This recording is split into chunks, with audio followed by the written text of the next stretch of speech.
Hello, जय श्री कृष्णा, जय श्री राम, जय श्री राधे राधे, जय श्री महाकाल। इस वीडियो में आपको श्रवण कराएंगे हिडिंबासुर का वध एवं घटोत्कच के जन्म की कथा।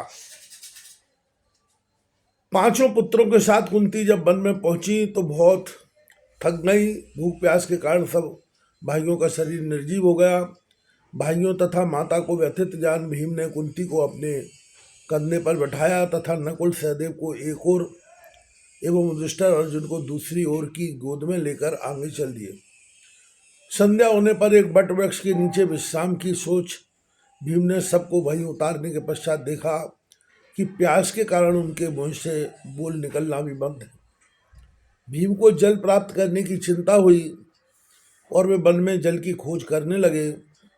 भीम ने जल लाकर अपनी माता इत्यादि की प्यास बुझाई और उन सब के सो जाने के बाद वे अपनी दशा पर विचार करने लगे। उसी वन में हिडिंब नाम का एक दानव रहता था। उसने जब मनुष्य की गंध पाई तो अपनी बहन हिडिंबिनी को उन मनुष्यों का मांस प्राप्त करने भेजा।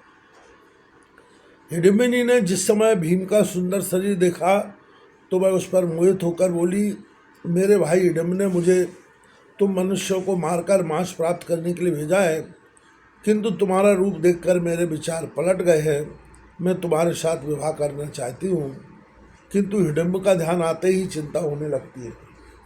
हिडिंबिनी की बातें सुन भीम ने उसे सांत्वना देते हुए कहा, तुम्हारा भाई हिडिंब क्या, देवता भी तुम्हारा कुछ नहीं बिगाड़ सकते। इसी प्रकार दोनों जब ऐसी बातें कर रहे थे तो हिडिंब दानव सब कुछ देख अत्यंत क्रोधित हो अपनी बहन को मारने दौड़ा कि मैं तुझे मारे बिना न छोड़ूंगा। हिडिंब को आते देख भीम ने ललकारा। हिडिंब के क्रोध की सीमा न रही और वह भीम की ओर बढ़ा। उस दानव को भीम ने इतनी जोर से फेंक दिया कि वह दूर जा गिरा। तब वह विकराल रूप धारण कर उठा। दोनों योद्धा जब एक दूसरे को पराजित करने के लिए भयंकर युद्ध कर रहे थे तब कुंती चारों भाई जाग पड़े।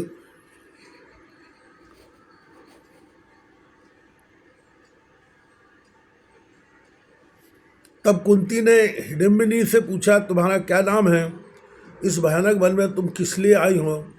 हिडिंबिनी ने कुंती को प्रणाम करके सारा हाल सुनाते हुए कहा, हे माता, मैंने राक्षस कुल में जन्म पाया है और भाई द्वारा भेजे जाने पर जब मैंने तुम्हारे पुत्र को बर लिया तो मेरा भाई मुझे मार डालने को यहाँ आ पहुँचा।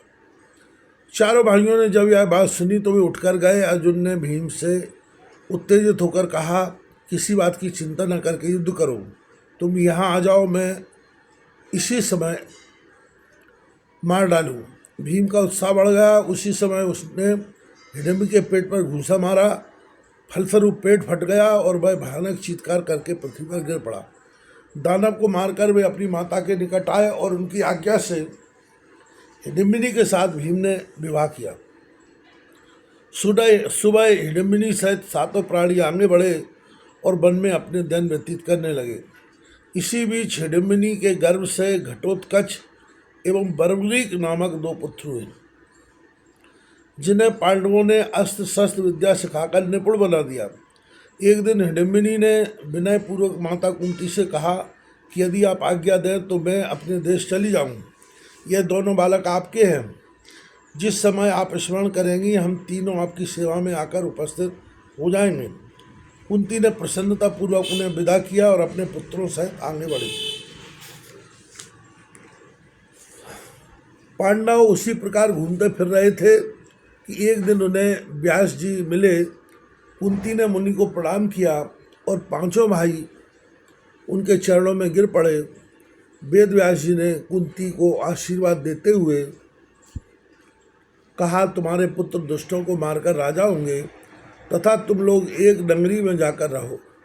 समझा जाकर जब व्यास जी चले गए तो वे वहाँ से चलकर एक चक्रा नगरी में एक विप्र के यहाँ ठहरे, जो भिक्षा करके अपना दिन व्यतीत करते थे। वहाँ पांचों भाई दिन भर भिक्षा प्राप्त करके जो कुछ ले आते उसे कुंती बड़े प्रेम से भोजन बनाती और सभी भाइयों को भोजन कराती। इस तरह से उस गांव में उनके दिन व्यतीत हो रहे थे।